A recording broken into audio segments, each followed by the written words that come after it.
एक उम्मीद जन कल्याण सेवा समिति ने बुधवार को राजधानी में एक प्रांतीय अधिवेशन का आयोजन किया, जिसमें पूरे उत्तर प्रदेश से जिलाध्यक्षों और कार्यकर्ताओं ने बढ़ चढ़ के भाग लिया। कार्यक्रम की मुख्य अतिथि राष्ट्रीय सचिव दीक्षा यादव ने कहा, मैम क्या कहना चाहेंगे, एक उम्मीद जन कल्याण सेवा समिति का आज प्रांतीय अधिवेशन हो रहा था, कब से शुरुआत हुई और ये सफर, ये कारवां कैसा था? एक उम्मीद जन कल्याण सेवा समिति एक संस्था है जो निरंतर लोगों की सेवा के लिए काम कर रही है। इसकी जो नींव है वो अगस्त में रखी गई थी 2024 में, और इसका जो विचार है वो हमें इस तरह से आया था। जहाँ मैं पहले काम करती थी, मेरा खुद का व्यापार था, उसके पीछे एक बस्ती थी जहाँ छोटे छोटे बच्चे हैं जिनको समय पे खाना भी नहीं मिलता है।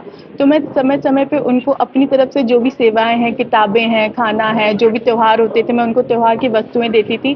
तो फिर मुझे लगा कि ये काम मुझे ऐसी जगह पे करना चाहिए जहाँ पे इसकी बहुत ज़्यादा ज़रूरत है। फिर मैंने अपने पापा से इसके बारे में बात की, उन्होंने मुझे ये आइडिया दी कि मुझे एक संस्था खोलनी चाहिए जो इस पे काम करे और लोगों को जोड़ना चाहिए। जो चीज़ें सरकार की नज़रों में नहीं आ रही उनको हाईलाइट करना चाहिए। अगर मैं एक मजबूत इंसान बन के निकलती हूँ तो ये हम सबके लिए बहुत अच्छी बात होगी कि हम समाज में धीरे धीरे करके एक बड़ा बदलाव ला पाएंगे। मैम एक उम्मीद ने किन किन क्षेत्रों में अब तक काम किया? एक उम्मीद का जो काम हो रहा है वो हम कोशिश तो यही कर रहे हैं कि हम पैन इंडिया वर्क करें, पर उत्तर प्रदेश में हम लखनऊ में काम कर रहे हैं, झांसी में काम कर रहे हैं, वाराणसी में काम कर रहे हैं, भोगनीपुर में काम कर रहे हैं, और मैं खुद तो सिकंदर विधानसभा में अपनी पूरी दिलो जान लगा दी है मैंने। जैसे शिक्षा और स्वास्थ्य की बात हो रही थी, तो उसको लेके क्या कुछ अभी तक काम कदम उठाया? शिक्षा को लेके हमने सबसे ज़्यादा काम किया, और स्वास्थ्य को लेके भी हम निरंतर काम कर रहे हैं। शिक्षा को लेके हमारे कुछ इस तरह से काम है, जैसे मैंने शिक्षा के लिए 11 बच्चे, जब मैं 6 महीने तक स्कूलों में घूम रही थी, जो अच्छे बच्चे थे जिनके माँ बाप नहीं है या किसी का कोई भी नहीं है, मैंने उन सरकारी स्कूलों में जाके उन बच्चों की शिक्षा की जिम्मेदारी ली, उनको एक अच्छे स्कूल में भर्ती कराया। या हम कहीं जाते हैं, कोई बच्चा बोलता है कि दीदी मेरे पास पढ़ने के लिए पैसे नहीं है, तो मैं हमेशा उनका अपनी तरफ से भरपूर सहयोग करती हूँ, उनकी फीस की जिम्मेदारी लेती हूँ। हमने कंप्यूटर लैब हम खोल रहे हैं, हमसे शिक्षा में जो होता है हम वो करने की कोशिश करते हैं। शिक्षा के मामले में मैं कभी पीछे नहीं हटती हूँ, क्योंकि मुझे लगता है एक समय ऐसा हो कि कोई बच्चा ये ना कहे कि मैं शिक्षा, मेरे पास पैसे नहीं थे इसलिए मैं पढ़ नहीं पाया, मैं शिक्षित नहीं हो पाया। और चिकित्सा के क्षेत्र में? चिकित्सा के क्षेत्र में हमने कैंप लगाया था, जिसमें जिस विधानसभा में मैं काम कर रही हूँ सिकंदरा में, वहाँ पे एक भी अस्पताल नहीं है। तो हमने शिक्षा, सबसे पहले जब हम गांव-गांव गए तो हम शिक्षा पे काम कर रहे थे, लेकिन बहुत सारे लोगों ने स्वास्थ्य से संबंधित समस्याएं बोली कि बेटा हमारे यहाँ कोई अच्छा डॉक्टर नहीं है, हमारे पास कोई जरिया नहीं है कि हम अच्छे डॉक्टर को दिखा दें। तो हमने शिविर लगवाया था, जो ये जहाँ पे कानपुर के बहुत अच्छे GRS हॉस्पिटल से डॉक्टर्स गए थे।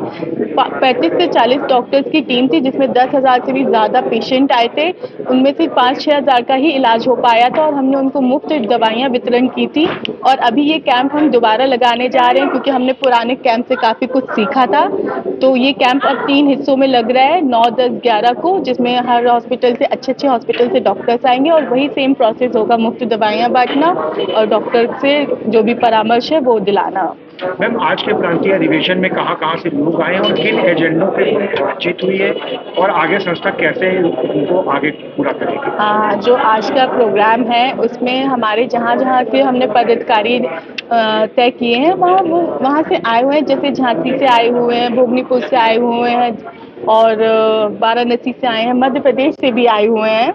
और अभी हम इस पे बात करेंगे कि हमें कैसे काम, क्योंकि जो मैं काम कर रही हूँ मैं अपने लेवल पे अच्छा काम कर रही हूँ, लेकिन मुझे लगता है कि अब मुझे ये चीज़ें सबको बताना है कि आपको किस तरीके से काम करना है।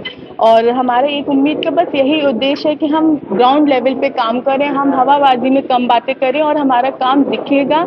आने वाले 10 सालों में आपको दिखेगा कि एक उम्मीद ने क्या काम किया है। मैम 7 सूत्रीय एजेंडे की बात हो रही थी, वो क्या है 7 बात? देखिए, हमारा सबसे बड़ा एजेंडा तो शिक्षा है, उसके बाद हमारा दूसरा एजेंडा स्वास्थ्य है, तीसरा एजेंडा हमारा बेरोजगारी एक बहुत बड़ा मुद्दा है। इसके लिए तो मैं बहुत ज़्यादा चाहती हूँ युवा सक्रिय हो इस चीज़ को लेके, जिन मुद्दों पे हमें बात करनी चाहिए उन मुद्दों पे बात करें। और चौथा मुद्दा हमारा पर्यावरण है, और 5वां मुद्दा हमारा धार्मिक चीज़ें हैं, जो धार्मिक चीज़ें जिन पे हम क्या धार्मिक जो भी त्यौहार वगैरह होते हैं, अपनी संस्कृति, अपने संस्कारों का बढ़ चढ़ के हिस्सा लेना, ये हमारा एक उम्मीद का उद्देश्य है।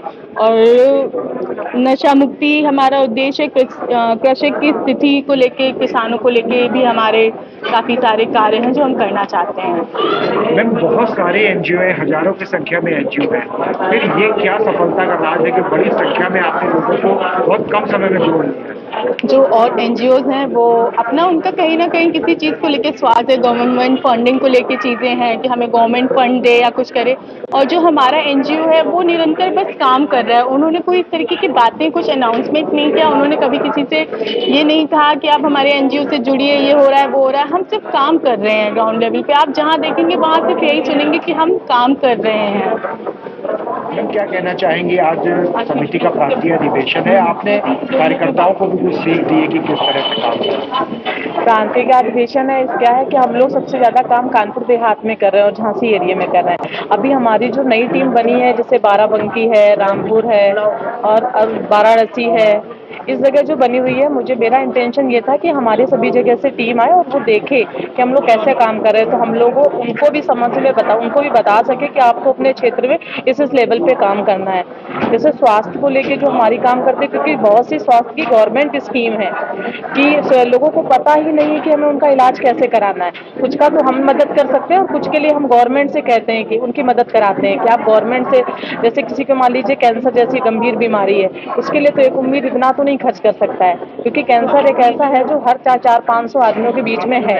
इसके लिए हम उन्हें एजुकेट कर सकते हैं कि आप सीएम फंड ले लीजिए, आप पीएम फंड ले लीजिए, ऐसे आप अपना इलाज करा सकते हैं। इसमें उन्हें भागदौड़ के लिए हमारे एक उम्मीद के जो संगठन है वो मदद करते हैं कि उनके गाँव से ले जाके उन्हें हॉस्पिटल तक ले जाना, फिर उनके जो प्रोसेस होते हैं उनको पूरा कराना।